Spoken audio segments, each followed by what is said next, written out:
Everybody, it's the 2nd of February and we've just travelled through Salisbury,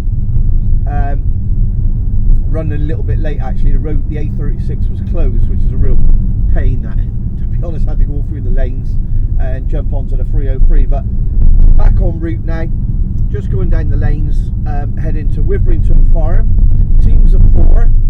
It's been a bit of a week this week because half the team have decided it's become too hard and their heads have fell off and they've decided to chuck it in. So what a Martin and Joe, one of those. I can understand it this time of year as well.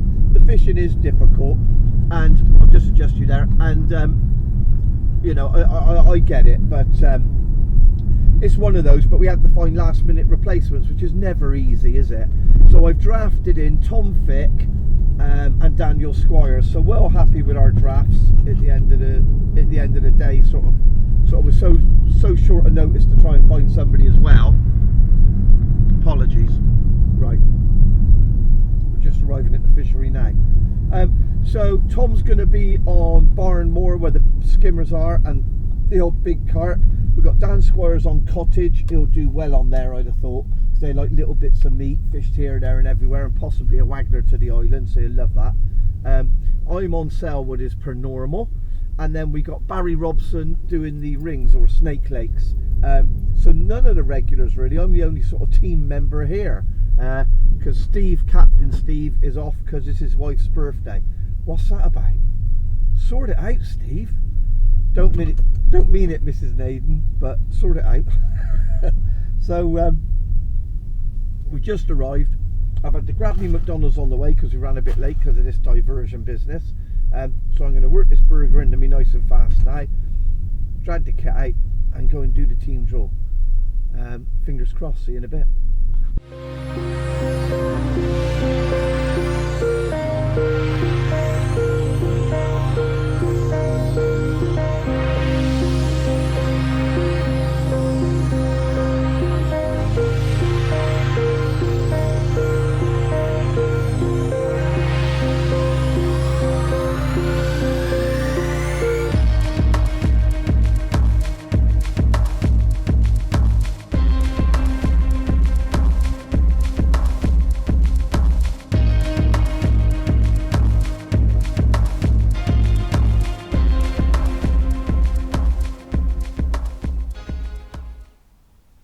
So can you Adam and Eve it?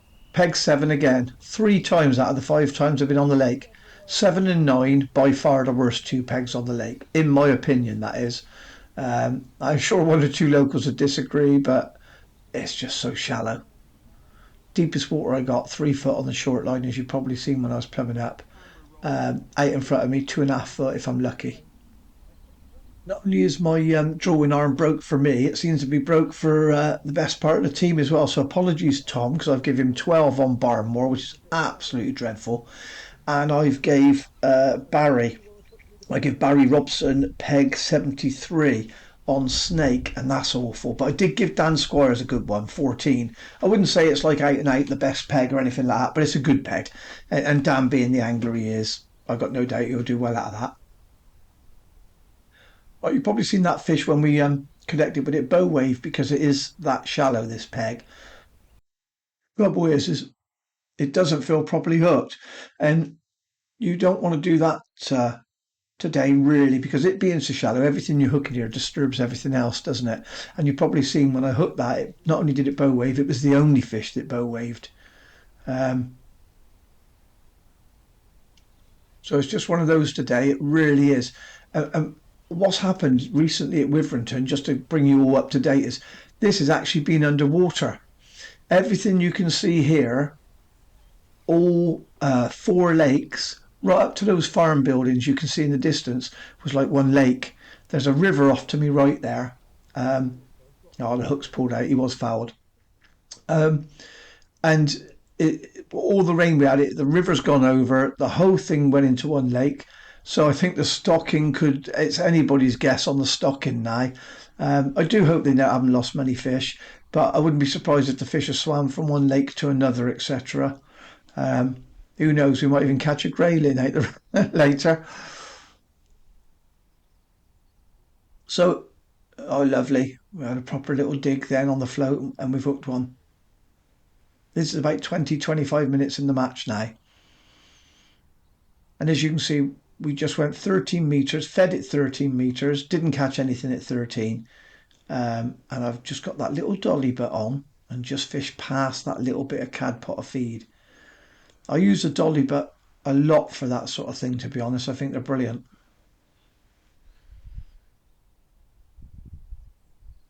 And it's going to be one of those days where you just got to think, you know, you've got to forget everybody else. Um, there's one there opposite me. You can see with a white hat, he's fishing. He's got that sort of corner off to his left or my right, as it were. And same with the guy up on my right there, two up to my right, I should say, not nine, that's dreadful, but past peg 10, 10 and 12 or 14, is it? 10 and 14. Um, that's the dominant pegs on here in the winter. All the fish push over into that corner. But you just got to ignore that, haven't you? And you got to think, I'm going to try lots of little tricks today to try and winkle a few bites out. And if you catch anything, it's going to be good. It's a team match as well.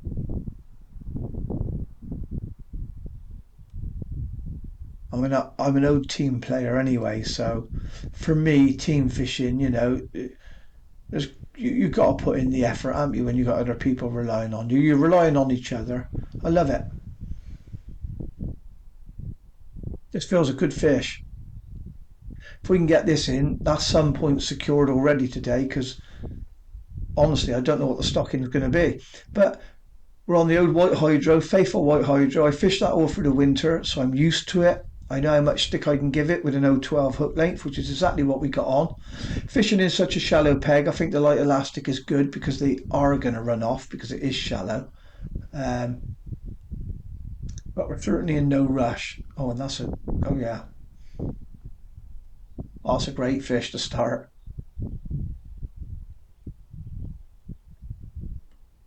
I think that's some points secured already. So the sort of day it's going to be is we went back out, looked again to see if there was another one. There wasn't. We didn't want to push it for too long, so we just put a tiny bit in the cab pot again, went out the front, and then we've gone down to the right there and fed that down to the right, just priming another line so we've got somewhere else to go. And I'm not looking to feed many places in the peg at once. I just want to feed one, two places, and then just look over those. Because if you haven't got many fish about, or ain't many fish feeding, you don't want lots of lines. You don't want to make it confusing or difficult for yourself. Simplicity, like we always say. So nothing down that right hand side. So now we've gone out in front again. You can see I'm right off the back of the feed again with that dolly butt.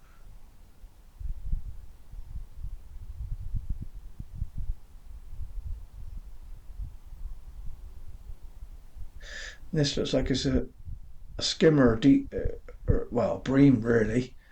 Um, the white hydro's almost too heavy for them, but you can't go any lighter because of the size of some of the carp in here.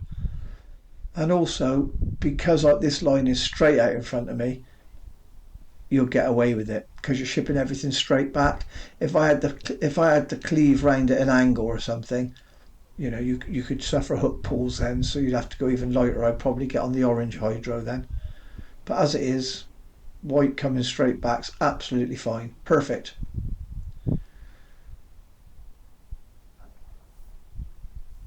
Won't mind a few of those.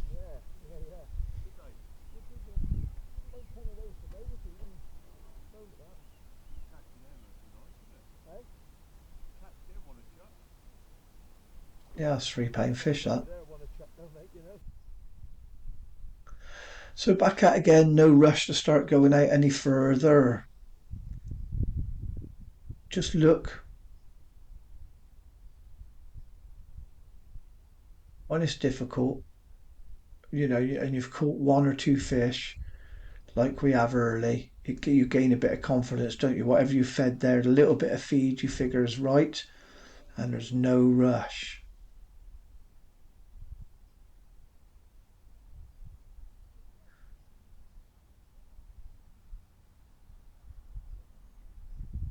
So fishing off the back again, but nothing. So we refeed out in front. And when I say refeed with the cab pot, it's certainly not a whole cab pot, probably putting 50, 60 micros, half a dozen maggots. So we tried twice down that right hand side. It hasn't happened with the cab pot, so now I'm going to big pot it. Not loads of bait, but I'm putting in about 100 mil micros, and I got it in my mind not to go anywhere near it for at least 45 minutes. So to flip between the line in front of me and something else now, I've brought the feeder into play, and we're going to have a couple of chucks on that. Now, if we had a fish on that now, that would be an absolute bonus because we're not expecting it. What we're doing is just putting a couple of chucks in to then leave it for 10 minutes, try that pole, and then go back on the feeder and see if we have one come along and settle on that little bit of bait.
So two carp and two skimmers, really good, with 2 hours to go.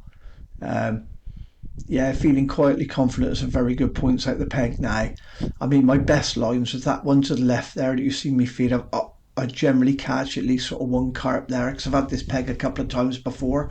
Um, and out in front on that short line in my deepest water, about 3 foot, generally you can get one or two good carp there as well in the last sort of 40 minutes or so. So I'm hoping those lines are going to come good for me. I haven't fed the short line in front yet, but I have put a little bit. Oh, and there we go. We've gone a little bit further past the feed again. And we've been tapping in a little bit of feed as we go out, but fishing behind it all the time. And we've just worked our way out in the peg. And now we've got another carp. And as I was saying, we've put a few maggots and a few micros just in that left-hand line where we generally catch one. We haven't fed the short line yet, but it's in my mind to do it soon. And once I do that, really I'll just work between those two lines then. And just try and catch one or two more fish. The feeder's just gone now really, and that right-hand line's just never happened.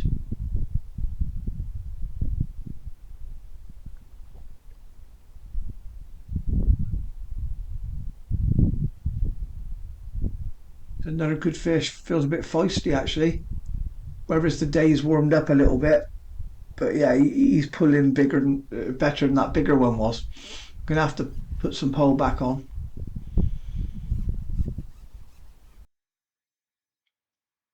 Yeah, he's feisty, and it's not worth taking the risk, is it? They're at a premium today.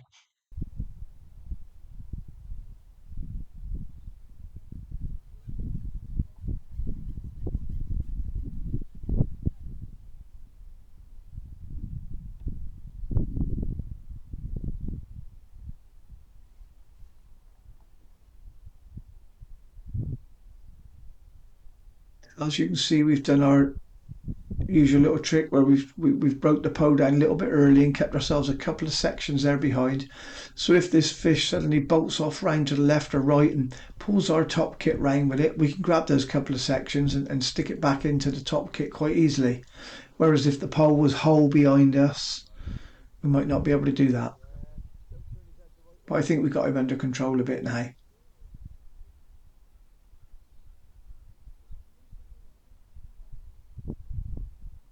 And as I've said, stick with the same kit throughout the winter, and you get used to it. You just know.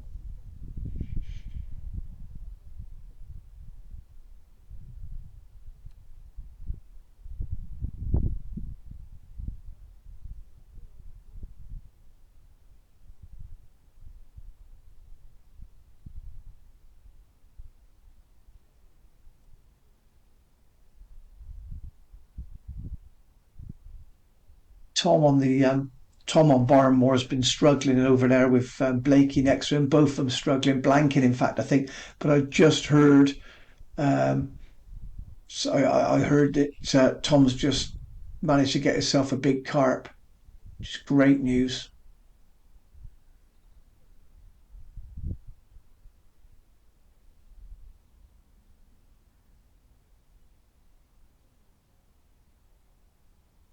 You know, when you're in these situations and you're just not on good pegs, you've just got to make the best of them, aren't you? And Tom's just snared a big carp over there. I've caught one or two. I don't know how Barry's doing. I've seen Dan's catching though, but I knew he would. I can actually see him off of my left shoulder when I've looked round every now and then.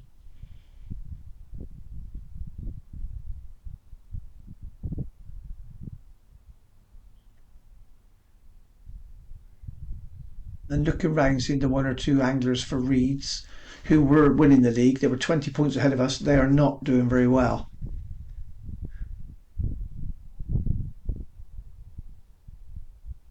I just can't get his head up.